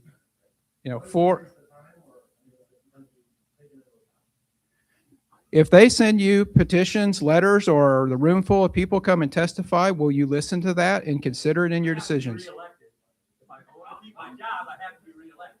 I'm going to listen to it. Okay. So So I knocked on doors to be able to do that. I'll have to do it again in case if I find your way or find their way, I'm gonna have to live with that decision. we're past, That's every politician's job. yeah, we're past 3 minutes on that one. So Ron Weaver, Ron, would you like to, do you have something to offer? You want the mic? No, why now? I mean, people have talked about this for, I believe, quite a few years. Why now? I can't answer. I was just gonna say, Leslie, the mayor, may be able to speak on the financial aspects from their respective township and the city. And you're right, it has been talked about. It's been. Yeah, I was gonna making say, trust for I mean, 20 I've years. lived here over 8 years now. 20 years. And before that, we used to come up here, and quite a few years before, and people talked about it. And here now, what, 13 years later, we're talking about it? But I will say this isn't the first attempt. Right, Southwest, Fire Chief Kevin Morty was the Fire Chief, Salem Township Fire Department. He attempted it in the southwest corner. Chief Hucknagel tried to do it across the northern half of Steuben County. So this isn't the first and new to the fire service to look for the purpose of funding and enhancing our service and delivery. It's been 20 years in conversation for our department. 2006 was the earliest I found under Township Trustee Spidell that our fire chief then started conversations then, and then it's been intermittent. But we're just back again, having a conversation. On the township side, we're gonna lose over $750,000 in 2020. Based on the property tax relief that y'all aren't seeing from the state. It's nothing to do with what we wanna do here. The state came out and said to you, this is your tax relief bill that we're gonna present, SBA 1, an interactive act and 1. And it supposedly cut your property taxes. I don't know about you, I haven't seen it. But what I have seen is the proposed budget for the township. And we're losing $800,000. That's what we pay now for fire protection. We're not gonna have it. So that means I either cut other services, I sell my cemetery, whatever you want me to do to provide you fire protection, we can do it. You can talk to us, but this is why we're here. Because the state is giving local government less money. The city is losing $4 million. And whatever revenue she loses because of the fire contract is revenue the city loses to maintain the fire service. The most telling slide to me has always been our current tax rate, 7 cents, we're 20-some cents. I pay 20-some cents tax rate for fire protection. You're getting the same fire protection I am, you're paying 7 cents. We need to equalize that and to work with the new state funding formulas they put us in. They're absolutely cutting our knees out from underneath us. He just cut me off. Becky Maggart, Becky? Who is going to, okay, when or if this goes through, when the money comes in, is there going to be somebody in the Pleasant Lake or Pleasant Township that will handle Pleasant Township money? Or is it going to be all handed to the city? The funds are handled in what's called a territory firefighting fund that the provider unit, which will be the city, has to firewall and separate. They will be bookkeeper and keep them in trust. They can't use them to go, oh, we're a little light this month at Public Works. Not that they would ever do that, but it has happened, and they cannot float other municipal resources out of the firefighting fund. The firefighting fund is only for doing firefighter overhead, business, anything related to that, subject to the budget that's approved. that they will cover, you will only have one quartermaster, one bookkeeper, one paymaster. But that joint board that involves myself, the mayor, and members of our, one member of each of the bodies in front and one independent member, that's who's gonna determine the budget. That's gonna approve where the money, like, we're gonna see that money. It's not just going somewhere that you'll never see. Those people will have control. So the township will actually be able to say at budget time, you know what, you don't need another fire truck. You know what, you don't need this. You have enough. And we can work on the budget with them together. So it would be a joint thing. I cannot make out this person's first name. I'm sure it's my problem, not theirs, but their last name is Black. Oh, all right. You win. Well, they said that was a finance sheet, but I do have a couple questions. Okay. Which that one was answered, that money goes directly to the fire department, okay? And I don't have a problem paying my fair share because the lady 10 feet from me, she pays more than I do, because there's 10 feet between me and the city. So I don't have a problem with that, but I'm a little confused about the fire equipment. Is that money coming out of that, like for a new fire truck for $2 million? So how this works is anything that the township owns, it brings to the venture. It brings to the marriage. Anything that the city owns, it brings to the marriage. If the marriage breaks up, God forbid, but some do, or business partnership or whatever, what they bring and they take back to where it came from. What they buy together, they have a pro rata share.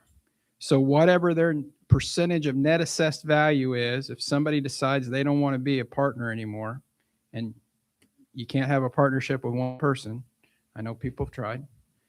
And so they have to come up with a wind down. And either one gives somebody their equity or takes over their debt, or the other gives them some equity or takes over their debt. Or that's why God made auctioneers. We put it on the market, and if we can't pick who gets it, they sell it and liquidate. But his equipment fund is separated until they need it, right? That comes out of my portion of my tax dollars. It's basically like a savings account. Like you might have a savings account for buying a swimming pool or a car or replace your furnace. It's a savings account. Okay, so I'm And that not money- getting tax Not extra, extra. it's just No, no, being no. allocated out of Correct. that. Okay, that was my. Correct. It's a 3 1/3 penny cap. It's been that way since it was approved years ago. It has not kept up with the actual cost of apparatus, but that is what is available to set. And they could do one now outside of a territory, but they just don't have one. Okay. Excuse me, I just got a message from somebody that says to make sure that people talking at the right. I'll do the best I can. Brian Bowden, where are you at? Mr. Bowden, you need to talk on the mic. Well, but the people on TV can't hear you. Let's. I can speak. I had a couple questions as well. I had a lot of people ask me, my previous experience was with the fire department. One main question that I keep getting asked is, especially with the levy, how do we not do a referendum? How do we not do a referendum for levy money? Because I mean, and again, I know every one of these people up here, and it's not that I don't trust their decision making, but people talk about when it comes to money, it's hard for these guys to speak for 10,000 people. Another question that was brought to me was staffing because of the EMS shortfalls and stuff like that. Why does the burden fall on the city and the township? Why not by priority dispatching and curbing the incidents and prioritizing emergencies from, like they said, essential, not essential calls? It seems like there's a lot of overlapping that could be resolved if they didn't go on the first call maybe, and the second call was a bigger priority. There's definitely shortfalls in the county. Why doesn't the county make up for these shortfalls financially? And the same thing with the townships. If Jamestown, Scott, Jackson aren't paying their portion, why is the burden on the city of Angola and Pleasant Township? Because Jackson Township only wants to give $7,000.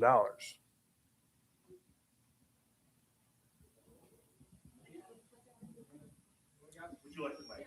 I'll get it to you, Leslie. So I can't address their personnel issues, but I can explain to you why those other townships aren't paying more. As a township, we're given a levy minus 0.06749 and 1,000 like infinity, 0.7 cents. Scott Township gets about 3 cents. Jackson Township gets, I don't know it off my head. They're given a pool of money. They don't only contract with the city of Angola for protection. So Scott Township is paying the predominant amount to Angola, but also to Fremont. They're paying their maximum amount they get every year for fire protection. They can't come up with any more. You can't. I am paying more than. I've been supplementing it with the funds I have.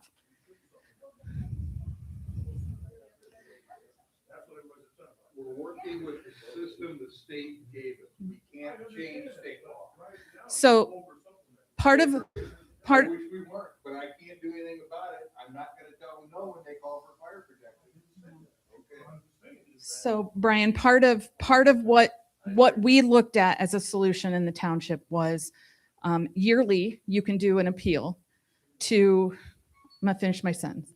Yearly you can do an appeal to raise your levy, right? We've been at 7 cents since Craig served here. I don't know when you left, but it was a long time ago. We've been at 7 cents. Listen, I'm not throwing you under the bus. You're cute. Anyhow, we've been there forever. We all know the population in Pleasant Township is, right? But what happened was COVID. COVID screwed up the census. The census is how they determine how much levy we get. And because of that, they won't let me file an appeal. If we could have filed an appeal and raised it 4 cents, 5 cents, it would have solved the problem. But we can't. And we've tried to reach out to other departments to provide protection in the township. Before Bill and I sat down, I did all of this legwork a year ago, and all of them told me they were at max capacity and couldn't protect this township. So in order to protect my neighbors and the people that I'm serving, my option is contract with the city. Our city contract is based on the net assessed value of the properties in the township. That's why we pay so much, because we're blessed to have the best property values. Unfortunately, it leads to higher taxes. That's my answer. I pay more than my levy. That is correct. Because I pay based on the net assessed value, and I can't raise my levy because the state doesn't think there's more people living here. Our next sign up, Lynn Chandler. Lynn, where are you? Thank you, Lynn. Cody Buell. Cody, where are you? I'm coming. Hold on.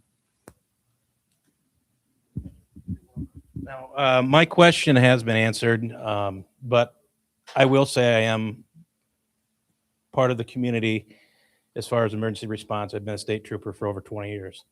I've had the privilege to work with every single one of our fire departments throughout the county, and they're all professional. Now,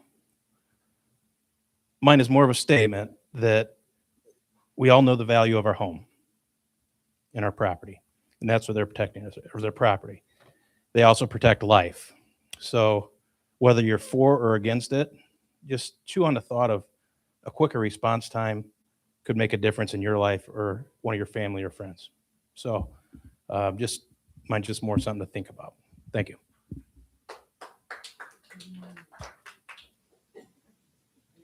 Fire brigade for this microphone. All right, here we go.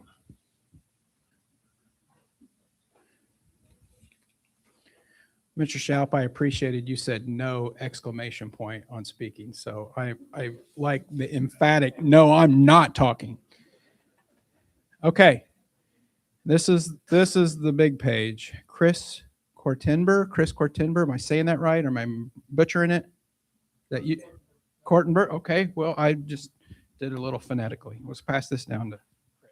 I've just got, everything's been answered pretty much, except I just have one question. These type of meetings, why do we always have them after all the lake people have disappeared? I can answer why we have them now. The state sets the answer on it, tell We have to have these hearings, and this is an extraordinarily hectic time for Susan and I in the state. The window opens to get in, get out, or adjust a territory in the state on January 1, and it closes for the year on March 31st. If you don't make your move during that period, you missed it. And because we assess in arrears, you don't just miss the year, you miss really 2 years before you can make a meaningful change. That's something to think about. I think everybody's comments for, against, why not, all valid. But when you decide to make a move, it's make a move and wait till the revenue comes. So if you don't catch it, then that's just the schedule. There's a big portion of the tax base out there that's not really getting the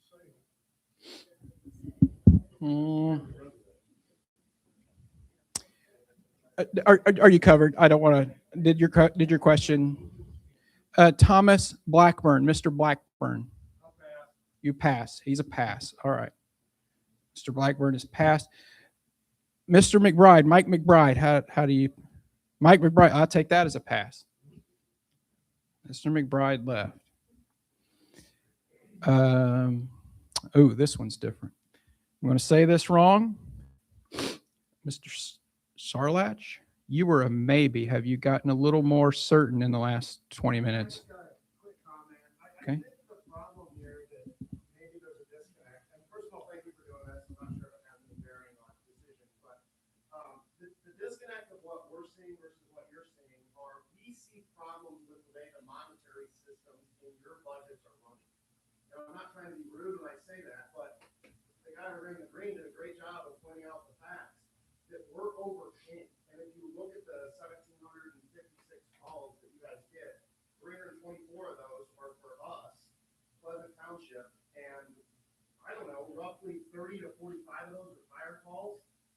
So I'd love to have a fire hydrant in every backyard in the entire city and in the entire county. But unfortunately, fire hydrants come with a cost, and we just can't afford that. And I know that we want that, but in reality, the budgets that you guys want to inflict upon the citizens of this county, they aren't wanted by us, because there's a never-ending need and lust for you guys to grab more and more of our tax money. I'm not trying to be rude when I say that, but like, you guys got enough, and it's that's not all I can say. We're not questioning whether or not we need this.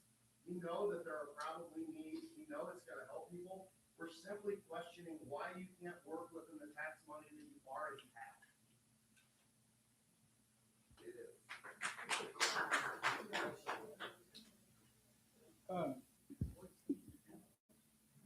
I can't even butcher this because Rick, you'd sign your last name that starts with an S the way I start my last name, B. Squiggle. So is there a Rick S. Squiggle that's here? And he was a maybe anyway. So Rick, he's good? Okay, maybe's a no. Okay. I mean, every time I have a county or a city guy come over, they come out in a brand new 2,500 pickup truck. Like, I can't afford that. Like, I'm glad you guys can, but us little people, we don't have these massive budgets to where we can spend money infinitesimally on things that would be nice to have that never break down. But in reality, we have to drive cars for 10 years because you can't buy a new one every 2 years. Same thing with dogs. I love dogs, but no offense, but a dog call, I don't know. I mean, should we be asking some of these people that can barely afford their groceries to be providing EMS and emergency services for a dog? I mean, I like dogs, but I don't know. If you guys like, you might go out there and try to do something not trained for.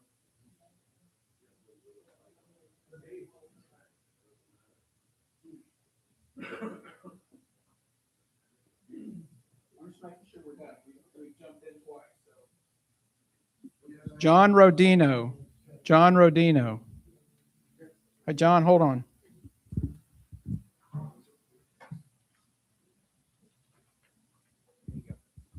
I don't know if my question was answered, but of the 17,000 plus runs, how many were in Pleasant Township? 324 is correct? 321, I heard too. About 30 of which might have been fire. So I'm surprised that our costs would go up 19% versus what the city of Angola would go up. It's like we're paying for their services.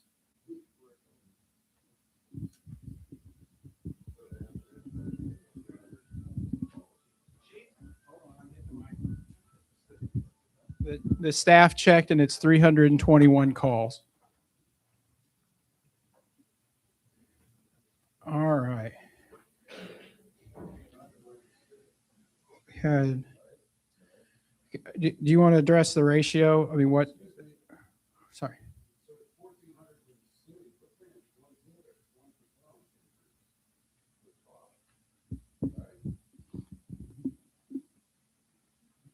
Either of the three of you want to, we got a, 1,276 in the city. he says the split, 321 in the county. 321 and the township and the unincorporated. City and Pleasant Township, so 1,200 what in city limits? 1,276 in city incorporated area. Okay. I have another maybe. I'm going to butcher your last name. I think it is Bauhert. Bauhert? You're good? You didn't answer that question. Answer one of these questions. Okay. So what is the question? Restate the question that you'd like answered. Why is the difference so great? Why do we do almost 1% increase with a third of the calls coming from us? Can any of you provide a response on his question? What is the differential? One of the things I at least see on the spreadsheet is that you could make a statement that the municipality is subsidizing the services throughout the township, but that is what someone would say on the spreadsheet. Then someone, if anyone can answer his questions, then I am not the one who can answer it.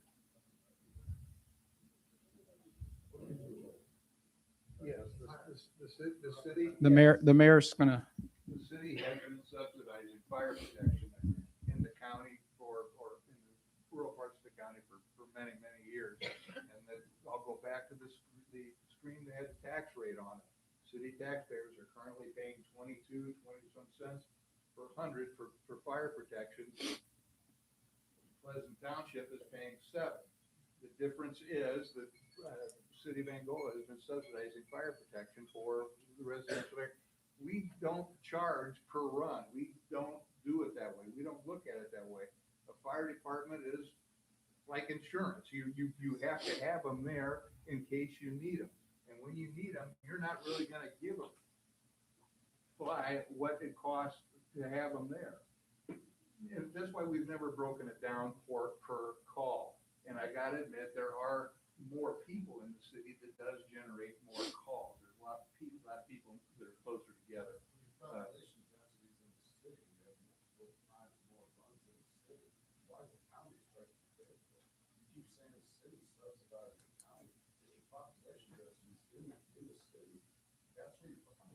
We have higher density of housing, which is why we have higher.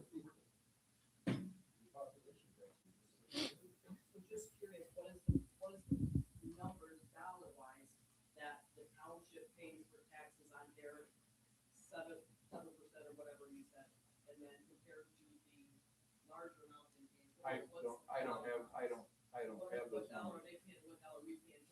I don't have those, but I will tell you. We can try to get that information for you. Yes, I will tell you it is much more expensive. Come on.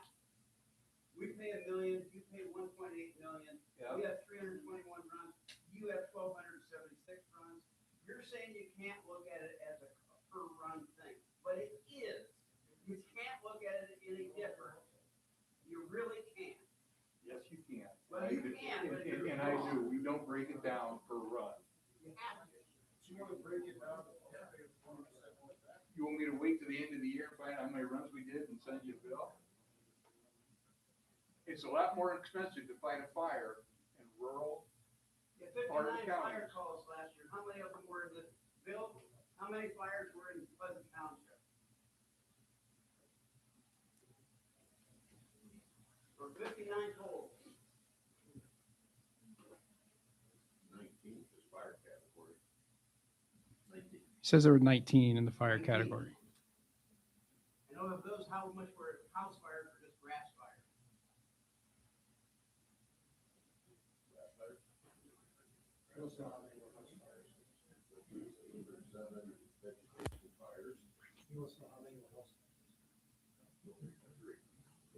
Says 3. 3 in the township.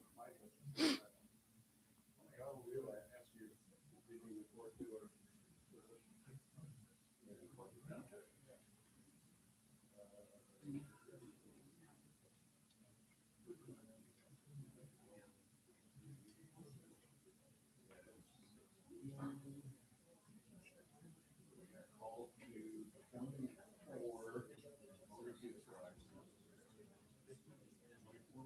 24 motor vehicle accidents. water rescue 1.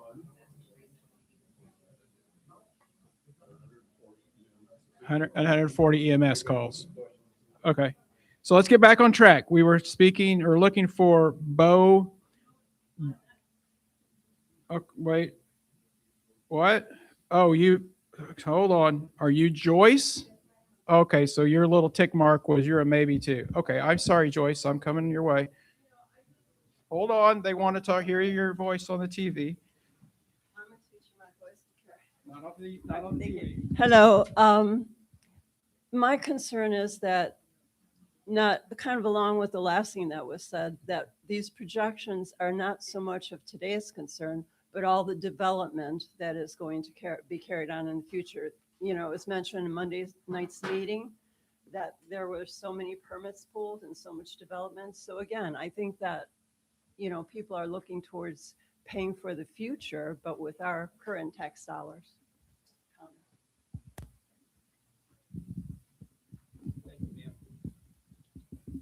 Now, I've tried a couple times. I'm sorry to do that. Bo, with the last Bo. Thank you, sir. Next one, I'm going to butcher your last name again. I'm very sorry, but it's Sherry with the SCH, perhaps an IP. You're good. Okay. These maybes are going 50-50. Shannon King, you're a maybe. Shannon, are you still here? Shannon King, take that maybe as a question answered and left. This page is, no one has asked on this page to speak. No one on this page is asked to speak. Everyone that has signed up to speak has been covered or passed. That gets us through all the Q&A for this evening. Either or both of you can make a motion to adjourn. We will be back at the next hearing date. You'll receive the same financial presentation. Our insurance helper will be here. These folks will be here, and we will go through these materials once again. I can't adjourn you. I'm not on either board. Sure. Could we, if we have questions that we want that we didn't think got answered or that we would like to have answers for the following meeting next week, could we send that to somebody or who we send it to? I'm sorry, what is it? I can go right, yeah, thank you. We'll get out this time. have my email. Send you everybody's email. That way, if we didn't think we got the answer, you guys will have the answers prepared for us Please, next week. just email, still have my business card that you need, and you can, please, feel free to email. Awesome, thank you. You're welcome. She moves. There's only two of you. You're going to have to second it or stay. Okay. So the township's adjourned.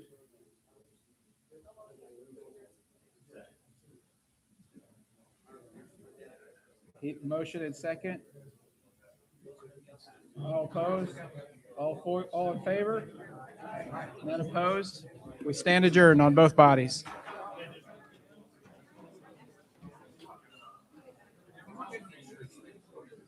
Ma'am, this gentleman has a question for you.